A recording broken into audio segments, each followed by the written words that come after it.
my marathons here. Yorkshire Marathon, let's go, go, go! So, DNFing at Chester was probably the worst experience I've had in my marathon career. However, John and I had a discussion and we decided I would give it another go at Yorkshire Marathon 2 weeks later. So we came up with an aggressive rehab plan, but unfortunately I then got COVID, and it was only a few days before that I realised I was actually going to make it to this day.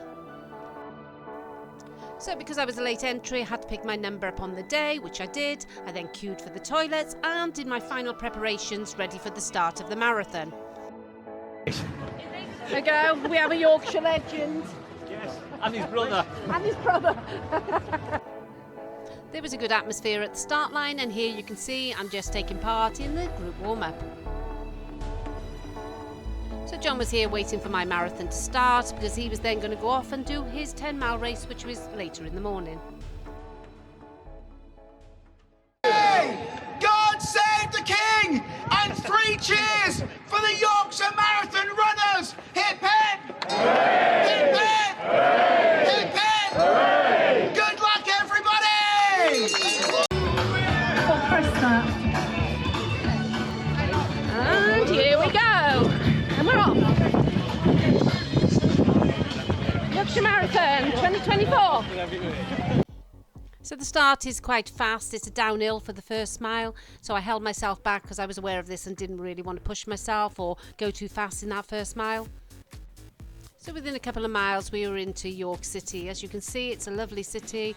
You can see the walls here. Crowd support was absolutely amazing, and it was really just a lovely, enjoyable part of the run, going through the cobbled streets of York. Great support through the city. And here we are, just about to go past the iconic Minster, which is one of the finest buildings in the world. If you've never been to York, I fully recommend it. It really is a wonderful city, so much to see and do.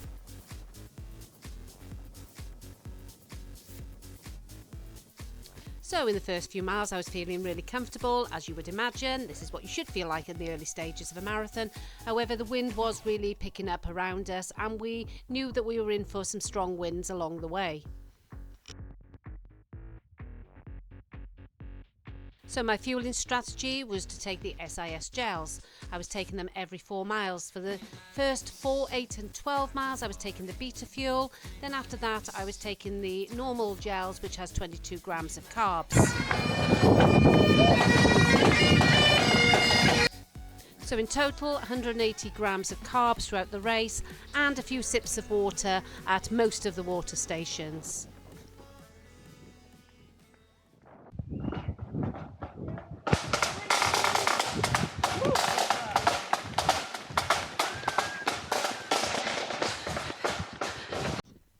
Sadly, at one of the water stations, as well as throwing my gel wrapper into the bin, I managed to throw one of my best racing gloves. However, I wasn't going to climb in to get it, so bye-bye racing glove. So my reason for entering the Yorkshire Marathon was to try to qualify for the England Masters. Now, I'd looked up the qualification time and I needed to run under 4 hours and 10 minutes for my age group. Now, this on a good day is very possible for me. However, because of the issues I had, I was a little bit unsure. So I set off with the aim of trying to break 4 hours. So on paper, I should be capable of sub 3:30. However, with the difficulties I'd had in the past fortnight, I revised my target.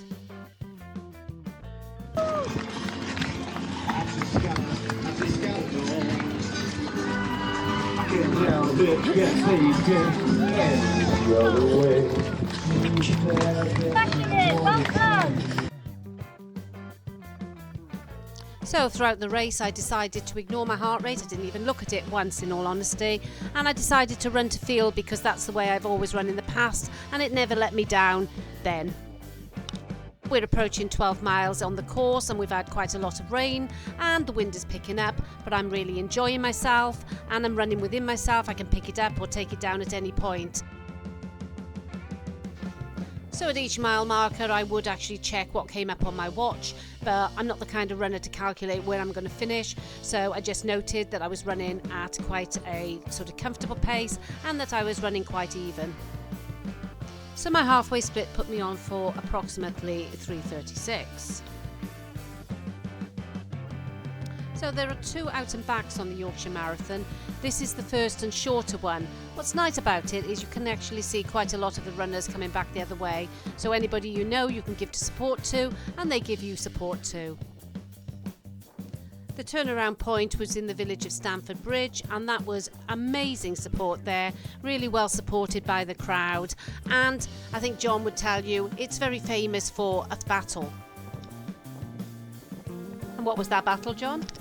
Funnily enough, it's known as the Battle of Stamford Bridge.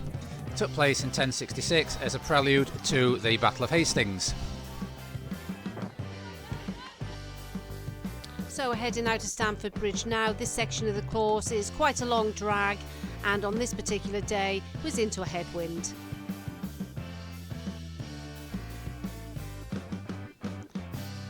It was nice to speak to quite a few people out on the course, and some of them who watch the channel. It's always nice when they say they're subscribers. So if you haven't subscribed, now's your chance to do so. Also on this section of the course, my confidence was now starting to build. I knew my leg was feeling okay, and I was starting to pass people. And here I am passing by the point that John and I had dropped out last year, and it was a sad moment of reflection, but I was really pleased to be going past it this year.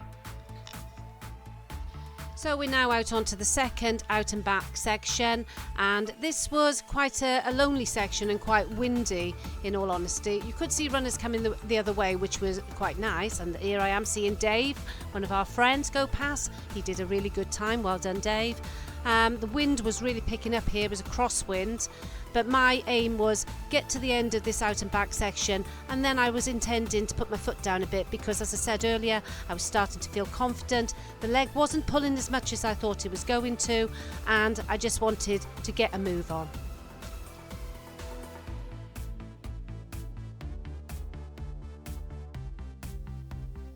At the turnaround point of the long out and back, there actually was quite a lot of crowd support, and that was really nice to see. So on the opposite side of the road, the 3:30 pacer went by, so that gave me a kind of idea of what I was on for. I knew I was on for 3 something, probably around 3:40.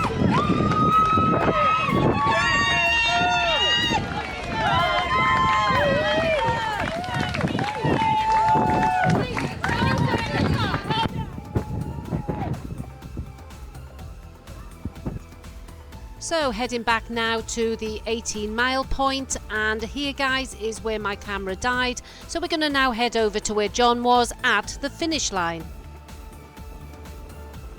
So yes, I completed my 10-mile race, and the first thing I did was look at the tracker app to see how Dawn was getting on, and I was delighted to see that she'd passed through the half marathon point.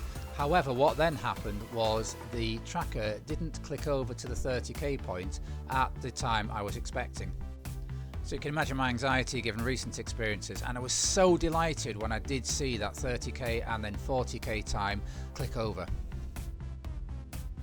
So I found myself a nice spot about 200 yards from the finish line, watching runners come in. There's Ian Ogden completing yet another Yorkshire Marathon, a Yorkshire legend in his own lifetime, and then waiting for Dawn to come in. I was feeling really pleased with myself at this stage. I was giving the last mile to John, who'd got me to the start line. The mile before I gave to my daughter, and I was really happy. I was confident. I knew I'd nailed it. It wasn't my best time, but it was a time I was proud of because I got myself back on this start line of a marathon, and I got myself to the finish this time. Hello. And I don't know what time I've done yet. I've not looked. I thought 3:37. All right, okay, not too bad then. Okay, yeah. So I set out and I wanted to finish with anything with a 3, starting with a 3. Kept it steady, ran within myself really. I was managing my glute from 20 mile on. It was really, really pulling, but I'm really pleased with that. I felt really strong for the second half. I'll debrief in a moment when I've had time to think about it. So So we've had over 24 hours to reflect on that race, so how would you rate your performance there? Well, I think I'd rate my run as a 7 out of 10, and I'll give you my reasons for that. So I ran conservatively. I didn't have the confidence to push any sooner than about 23 miles. So I think, yes, if I had been a little bit more confident, I would have probably gone a bit quicker. However, I have to say I did execute it to the best of my ability, considering the fortnight I'd had before the race and the conditions on the day. Yeah, I mean, I think I definitely had probably 5 minutes extra in me, but I mean, I'm not going to say that was all down to the conditions. I was protecting my hamstring and my glute for most of the run. I had got to the stage where I knew how much I could push it and how much I needed to hold back. So when I was having to extend going up any incline, I felt it pull slightly. And as long as I kept to like a pitter-patter sort of stride length going up over the inclines, it kept in control. I kind of knew it wasn't going to go, and then when I got to 23, I thought, well, if it goes now, so be it. I'll get to the finish no matter what. So, job done then.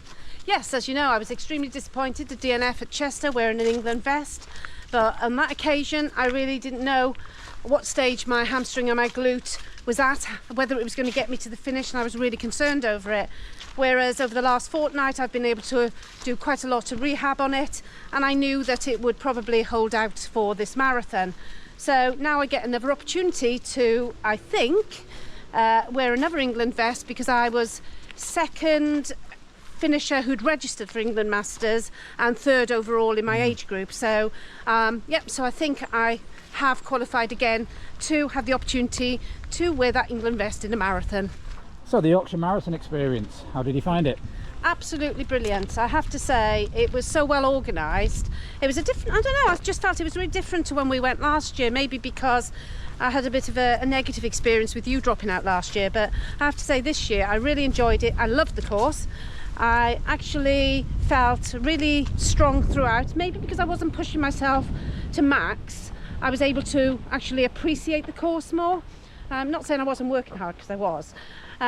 So really well organised, and support was amazing, especially on such a rubbish day. You know, the weather was atrocious, but there were so many people out there giving us support. Marshals were ace, and the organisation, the event village was fantastic. Yeah, there was nothing I could actually fault about the Yorkshire Marathon. So what's next for your training then? So for the next few months I'm going to concentrate on improving my speed. So I'm going to be doing a block of 10k training and doing the same races that you are. Okay, and then once I have completed that block of training, then moving into winter, I will be picking up another block of marathon training. I have entered Brighton.